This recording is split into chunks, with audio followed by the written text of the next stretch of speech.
Breaking news. Tensions are flaring once again on the India-Pakistan border.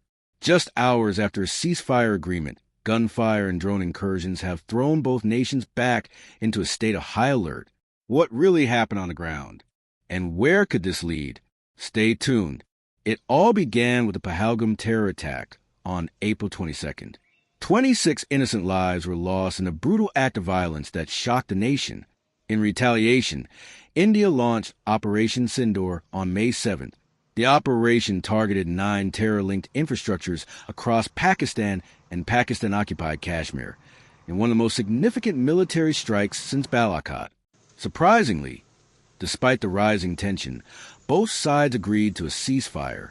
The ceasefire began at 5 p.m. IST on May 10th.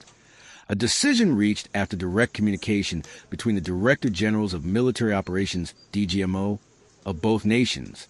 But peace didn't last long. Just hours into the truce, India accused Pakistan of violating the agreement. Red triangle pointed up gunfire erupted across the loch in the Ukhnur sector. Red triangle pointed up Pakistani drones were detected flying near Indian military positions. Indian Foreign Secretary Vikram Misri condemned these moves, calling them extremely condemnable. He confirmed Indian forces have been instructed to respond firmly to any provocation. Unfortunately, the renewed violence has already taken lives. In Udhampur, a soldier was killed after being struck by debris from a Pakistani drone, which exploded while defending an Indian Air Force base. In RS Pura, Jammu, BSF Sub-Inspector MD Imtiaz was martyred during heavy cross-border firing. And in Andhra Pradesh, Agnavir Mudavath Murali Naik, just 23 years old, lost his life during Operation Sindoor. His mortal remains were flown back to Sri Sathya Sai district, where locals gathered in thousands to welcome their hero home.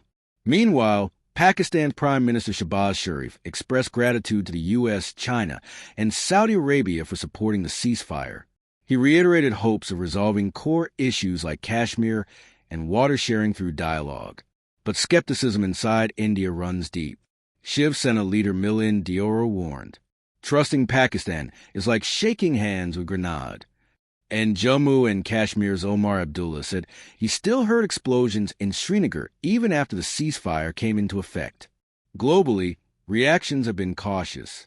China has urged both nations to exercise calm and restraint, adding, India and Pakistan are neighbors that cannot be relocated. But on the ground, India isn't taking any chances. As of this morning, Indian Army sources report no fresh firing overnight, but forces remain on maximum alert. The Border Security Force has also deployed additional night surveillance drones and ground teams across sensitive zones. The situation has even affected sports. The IPL 2025 season, which was paused due to the conflict, might resume if the ceasefire holds. The BCCI is expected to meet today to decide on rescheduling remaining matches. So what now? With tension simmering and peace on the brink, India's stance is clear. Peace is welcome, but terror will not be tolerated. From Kargil to Balakot, history has shown how quickly diplomacy can unravel. And now, once again, the world watches South Asia with cautious eyes. If you want real-time, fact-checked updates on this evolving story, hit that like button, subscribe, and turn on notifications. Speaking at, drop your thoughts in the comment below. Can peace between India and Pakistan truly last this time? It all began with the Pahalgam terror attack on April 22nd, where 26 innocent lives were lost. In response, India launched Operation Sindoor on May 7th, striking 9 terror-linked infrastructures across Pakistan and Pakistan-occupied Kashmir. With the region already on edge, both sides surprisingly agreed to a ceasefire starting 5 p.m. IST on May 10th. But peace didn't last long.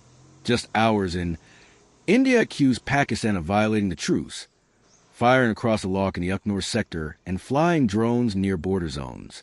Indian Foreign Secretary Vikram Misri called these actions extremely condemnable and confirmed Indian forces have been told to respond with strength. Tragically, this new wave of conflict has claimed lives.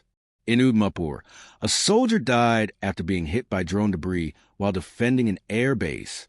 In Jammu's RS Pura, BSF Sub-Inspector MD Imtiaz was martyred during Pakistani cross-border firing. And Agnavir Mudavath Murali Naik, just 23, was killed in action during Operation Sindoor. His mortal remains arrived home in Andhra Pradesh to a hero's welcome.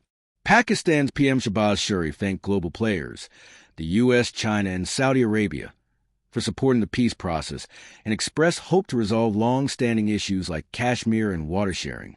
But skepticism remains high. Shiv Sena leader Milind Deora said, "Trusting Pakistan is like shaking hands with Grenade." Meanwhile, China has called for calm and restraint between two nations that cannot be relocated.